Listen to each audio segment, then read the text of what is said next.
Good morning, good afternoon, good evening, folks. Michael Zuber, one rental at a time, back with the Lumberjack Landlord. How you doing, sir? I'm on fire after that first one, Mike. I got to admit it. That stuff just bothers me. Yeah. I hate these idiots in Washington that just have no clue what they talk about. Yeah, if you don't know what we're talking about, we had an inflation rant that got us both going, but we're going to put that behind us because I have a notice, an SEC notice that came out yesterday that, in fairness, Mr. Greg Dickerson sent me. Okay. That I read it, and then I read it 5 more times, and my thoughts were, oh, this is not good. So what I'm going to do is pull it up and we're going to read it together. All right. I mean, the nice thing about the Securities and Exchange Commission is I don't own any stock. All right. So can you see this here again? This came right from the sec.gov/ again. So right. SEC statement, right? Like if you ever got a letter like this from the SEC, wouldn't you pucker a little bit? I might wet myself immediately. Yeah. Great. So this came out March 14th, which was yesterday. So again, we're just going to read this together because it's really not that long.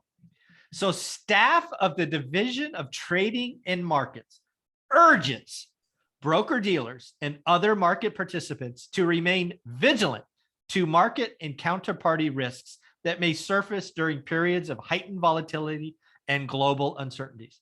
It is always prudent that broker dealers have strong risk management practices. In particular, broker dealers should be mindful of the following. 1, broker dealers should collect margin from counterparties to the fullest extent possible in accordance with any applicable regulatory and contractual requirements. 2, concentrated positions of prime brokers counterparty poses particular concerns.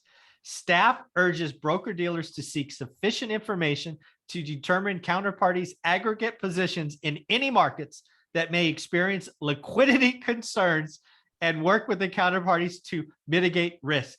We got 2 more, but I'm already shaking when I read this. Staff urges broker dealers to stress test positions with proper severity in light of current events and potential market movements, and act to manage the risks of positions, particularly those that are contracted or concentrated appropriately. Staff urges broker dealers to monitor risk management limits calibrated to financial resources of broker dealers closely intraday and escalate any breaches promptly to senior management. The statement represents the views of the staff, is not a rule, regulation, or statement, blah, blah, blah.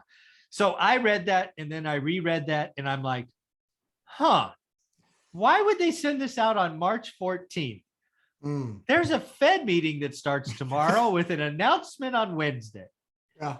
Could these be connected? So I know you haven't seen this before. What were you thinking as I was reading that? Get ready for pain. We know that you're over levered. You better know that you're over levered and there's not going to be a bailout. Yeah. That's every single one of those statements basically says exactly the same thing. Yeah. Is you're over levered. There's not going to be a bailout. So you better make sure you're not over levered. Yeah. Basically. This is the parents the day before you go to your grandparents' house saying you will behave or I'll kill you. Yeah, exactly. And if you don't behave perfectly, I will make an example of you to your other siblings. Exactly. This is what this is. And so I can appreciate the problem is that you're dealing with a bunch of petulant, entitled, obnoxious Wall Streeters that I bet you don't even read this. They don't care because they know that there's going to be a bailout if there's something that goes sideways. Yeah, there's so many statements in here that just made me go, ooh. So I read this and read this and read this. And my succinct message was, we're giving you 24 hours to take off some leverage or concentration because we believe that the Fed's going to rug pull us on Wednesday and they're going to deliver a 0.5 point. And you mothers effers aren't ready. And if you're not ready, we're not going to bail you out. Now, again, I'm leaning that way because it's my hope for 0.5 point. But Yeah. that's, again, it came out late on Monday. The meeting starts today. The results are tomorrow. That's what I was reading when I saw this. And again, it could be, I'm so skewed at this point. I'm probably leaning the wrong way, but yeah, crazy. Mike, every single thing here, it is telling them what they need to do in their business. Collect the margin from the counterparties. Make sure that you've done all of your own work for your counterparties in aggregate. Mhm. Like, it's all the same stuff, and like I said, it's a letter from mom and dad and warning you that if you misbehave, your grandparents are going to kill you. Yeah. And that's really what it is. And the problem is, we all know, if you ever had kids, you know that you're going to have one of them is going to be a turd. One's going to test you. And one is going to do the wrong thing at grandma and grandpa's house, and they're going to need to be disciplined. This is the same thing is going to happen here. Yeah. Mike, I actually think all the things that we're seeing now, like this letter, and then there was somebody else. I think one of the other Fed presidents said something. I think that if I were a gambling man, I would be gambling at 0.75. Really? With what the odds are. Woo. Yeah, I'd throw some money on that. I think the surprise is going to happen, like what you're talking about. You and I thought it was a layup for 0.5. Then it wasn't going to be. Now I think it is still going to be 0.5. But I think that there's an outside shot that they could really kick the market in the nuts and do. Oh man, if they do 0.75, this notice is going to be so. We gave you 24 hours. That's what I'm saying. I mean, do you do this at 0.5, Mike? Probably. Because again, when you look at the odds, they were 99. They were 99% 3 weeks ago. Yep. Now they're 5% again. Yeah, and it's down to 5% again. 5%, yeah, all the way down to 5%. So I think yeah, I think so. And again, the other thing this could be, right? I'm just playing because this is the first time I went through this with somebody. The other thing this could be is, BlackRock, for example. Was it $17 billion loss for Russia? It's not going to hurt BlackRock, right? They got like $2 trillion under management. It's less than 0.5%. Yep. But there may be smaller funds. Like I think there was a Franklin fund that had like 13 billion or something. Sure. It could also be, I heard there was a day trader trading nickel that got smoked, that washed out. So it could be some of that stuff too, I guess, in commodities. Well, there's firms over there overseas. There's firms that are now lining up JP Morgan's and big, huge companies for loans because they got smoked on nickel shorts. Yeah. And these aren't tiny companies, Mike. These are massive companies. They were massive. Yeah, they were. Exactly. They were. I mean, I'm talking literally billions of dollars in shorts that got blown up when nickel exploded. Yeah.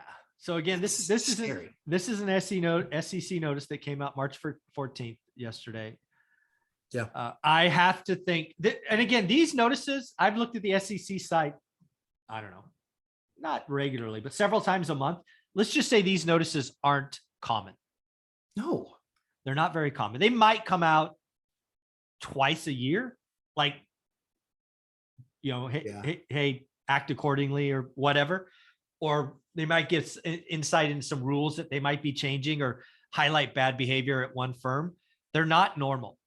So I'm left to think about why yesterday. That's what I was thinking. Do you think that there is anybody so ill prepared that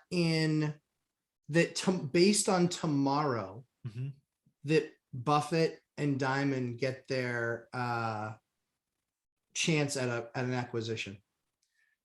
Like, is there anybody that's going to be caught so flat-footed? I mean, that would bring into question my mind. They bring into my mind the CEO. Like, we all know this is coming, right? I don't think anybody goes bust on one, even if it's a 3 quarters. I don't think any company goes bust. The cash flow statement doesn't operate that way. Things aren't looking very good for better.com. Oh, no, they'll be acquired, but that ain't because of the. Yeah. But I don't know. I saw that notice. I read it. I'm like, did I read that right? I got to read that again. So yeah, it's an interesting notice, folks. I showed you the URL. You can go look it up. It's sourced, so you can go find it. Any other thoughts on this? We'll wrap this video up. Yeah, I mean, like I said, that was my only question is does a half point or 3/4 of a point, is anybody that close to the line where that is the, push Yeah. of air where then Warren and Jamie get their chance to buy something cheap? Yeah, so they look for companies. So I don't think companies do that. But if we have 3/4 point raise, there will be some hedge funds that don't exist at the end of the month. Yeah, fair. Okay. Mutual funds, probably not, but there'll be some hedge funds, people chasing alpha and things of that nature. Yeah. 3/4 would surprise me. And I think it would surprise a lot of people. So where can people find you? All the amazing stuff that you do each week. Lumberjack Landlord on YouTube, Lumberjack Landlord on Instagram, and my live streams 11 a.m. Eastern time on Sundays. Very cool. Thanks, buddy. Thanks, Mike.